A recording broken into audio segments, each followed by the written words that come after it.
بسم الله الرحمن الرحيم. طبعا كلكم فاكرين ان انا كنت اتكلمت قبل كده، انا وغيري، في ناس كتير اتكلمت وقلنا ان الكشافات دي هتتسرق. ده الكورنيش الجديد اللي في طلخه قرب الاداره الزراعيه، معمول في قرب الاداره الزراعيه. كشافات طبعا اتسرقت زي ما احنا قلنا، لكن انا بنبه برضه ان الحديد ده هيتسرق. قلنا تعملوا حاجات خرسانيه غير قابله للسرقه، الحديد هيتسرق. سيبك بقى من الحديد، وادي الكورنيش اهوت. تعالى شوف بقى ايه البلاط الانترلوك بدا يفلق اهوت. بص بقى من اول هنا كده، ركز معايا. ده كورنيش تقريبا، المفروض انه كورنيش يعني. ادي البلاط اهوت. بص كده المنظر، الميول اهو. طبعا شغل اي كلام يعني، ما تسلمش حد. في حاجات بتتعمل تقعد تعيش 100 سنه. النهارده ده اهو انهيار اهو. ادي البلاط الانترلوك اللي لسه معمول جديد اهو.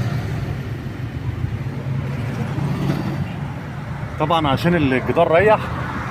بص الجدار مايل من هنا كده، تمام. الجدار مايل اهو، يعني الجزء ده مايل لناحيتنا واللي فيه الكشاف. تعالى يا جماعه لما نعمل حاجه، قلنا يا جماعه لما نعمل حاجه نعملها صح، ما حدش بيسمع الكلام. شغل كده ايه، سرقه في سرقه كله اهو.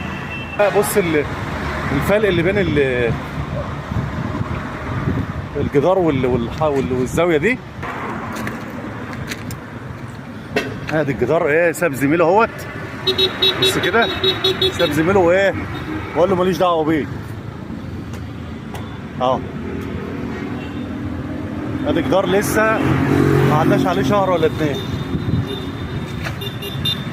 وادي الايه، الفلوهات اهيت، خرسانه مفلقه. قلنا تعملوا سلم حتى، يعني حته زي دي مثلا تعملوا سلم لو عيل وقع ولا حاجه الناس تعرف تنقذه، لكن ما حدش سمع الكلام برضه. ما اعرفش مين اللي جاب اسمنت عشان يداري الشروخ ديت. طب بتداري شروخ ايه بس، مش عارف. طبعا نبهنا وقلنا يا جماعه ما تعملوا شغل اعملوه صح، لكن واضح ان ايه، اسناد العمليات والمقاولات واضح ان بقى فيه سبوبه يعني.